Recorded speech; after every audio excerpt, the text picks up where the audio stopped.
Blessings, family. My heart just, my heart just, it, it,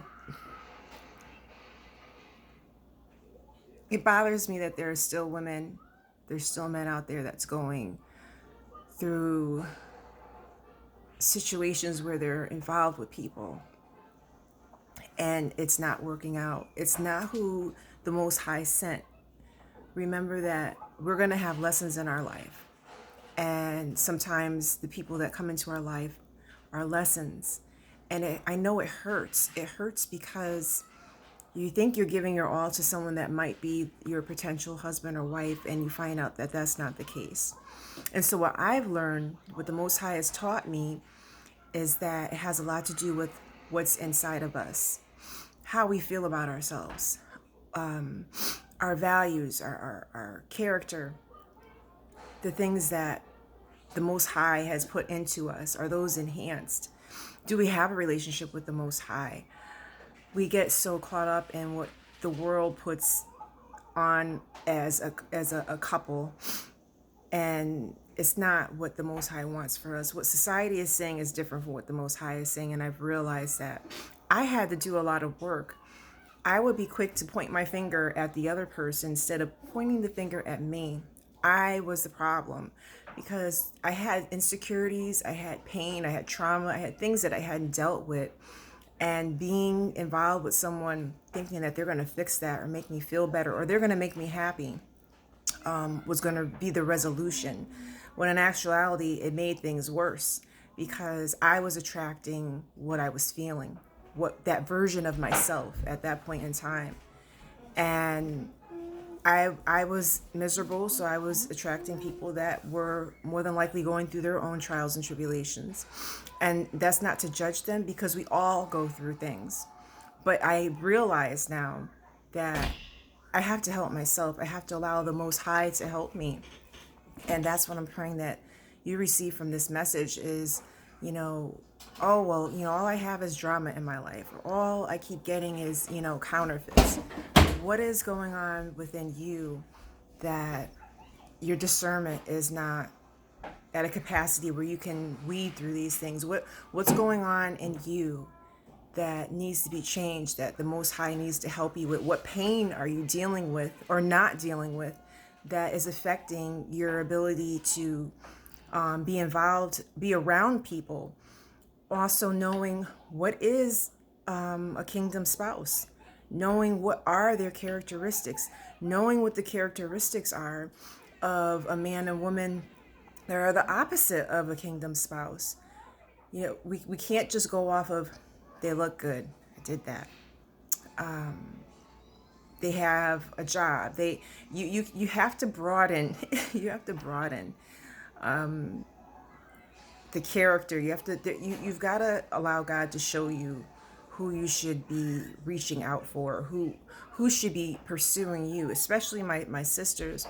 We're not supposed to be chasing after anyone. We're not supposed to be sitting there wondering, how come they haven't called me? We're supposed to be living our life.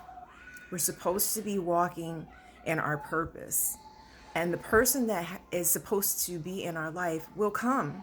And when they do, we're still, thank you, Holy Spirit, supposed to follow up with the Most High and ask Him, so what is this about? Is this person for me? This is what I see. Talk to our Father. He will give you direction. Don't pick up the phone and call your girlfriends. Don't pick up the phone and call your boys. Talk to the Most High, because if His will is what you want in your life, then you need to talk to Him and allow Him to help you have discernment and understanding, and to do the work, to work through the things inside of you that have possibly messed up any relationships that you've had in the past. Think about all the things that you've dealt with. Think about the characteristics of the people that you've been with in the past and the similarities. Think about how things didn't work out. I know for me, I had attachment issues. So even if the person wasn't for me, I'm still over here trying to hold on because of attachment and abandonment issues that I had to work on. And so now those areas in my life are healed. So I'm not going to hold on and attach to anybody that's not for me. I don't have to do that. But I will hold on and attach to the Most High always. always, because I know he's for me and I know his love for me. And that's another thing, wanting to have love or to be loved. I see messages about that all the time. I get my love from him, from the Most High, and it's unconditional. I don't have to do anything. I don't have to pay for anything in order, thank you, Holy Spirit, for him to love me. And he shows me on a daily basis. His love is real. So once you start dealing and working with those core issues, then it makes things a lot easier. The blinders come off one by one. Now, if you think that you're perfectly fine and you don't have any issues, then praise the Most High. I'm happy for you. This is for those that are still dealing with or not dealing with things that have not been addressed, that can not only hinder you in relationships, but all aspects of your life. It's just not that, just not about your kingdom spouse. What about everything else? You know, I know that my finances, my discipline to do things, those were like the top two to follow through, were hindrances that I wasn't addressing. I was more focused on, well, where's my husband? Because he's going to fix everything. It's not true. You're supposed to come together to complement each other. So I'm praying that that makes sense. Now, of course, I've already forgotten what the other message that stood out to me I was receiving on, but this was like the top one, and I just wanted to share that you've got to do the work. You've got to work on yourself within. You can't expect anyone to make you feel better or heal you or change you. It's you that's got to change you, and the Most High will allow you to. Now, again, don't take what I'm saying out of context. This message isn't for everybody.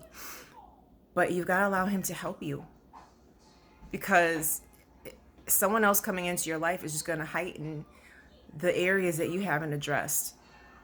It's going to come to the forefront. And you want to have already started working on you. Don't you think you're worth it? Don't you think that working on you and spending time with the Most High, who wants to help you, is worth it? You are worth it. Take the time. Make the time. It's necessary. And one more thing, thank you, Holy Spirit. Think about thank you, Holy Spirit, the man or woman that has come into your life and you thought that had come into your life and you thought that they were the one. How do you think they would be as a parent? How do you think they would be with your children if you already have children? Or how will they be when you have children? These are things that you want to think of. Would this be a good mother to my children? Would this be a good father to my children? Will they respect me? How will they treat me in front of other people? These are important things to think about before you step into any type of relationship with anyone. And by a relationship, I mean a relationship where you're getting to know each other. You're friends. You're praying. You're fasting, you're talking to the Most High. Is this the one? But you're not giving your 100% to them. You're not sleeping with them. You're not giving them your money. You're not playing a wife or a husband in a role where you haven't even asked to. You know, you definitely want to make sure that discernment card comes in, because it's so important. And if there's red flags, that is the Most High telling you also, hey, this is not for you. Sometimes you don't even have to ask. Thank you, Holy Spirit. He's going to say, this is not good. Here's a red flag. Don't explain that away. Oh, I could fix that. Oh, that's, maybe that was just that one time. No. A red flag is a red flag. And I know for me, and I know for a lot of my sisters, we often explain, oh, well, it's nothing. Don't do that. Don't ignore it. I'm praying that this bless you. Praying that you have an amazing rest of your week. If I can remember what it was, the other thing that came up, I will. I'll come back up here and do another video. But blessings on you, family. I love you.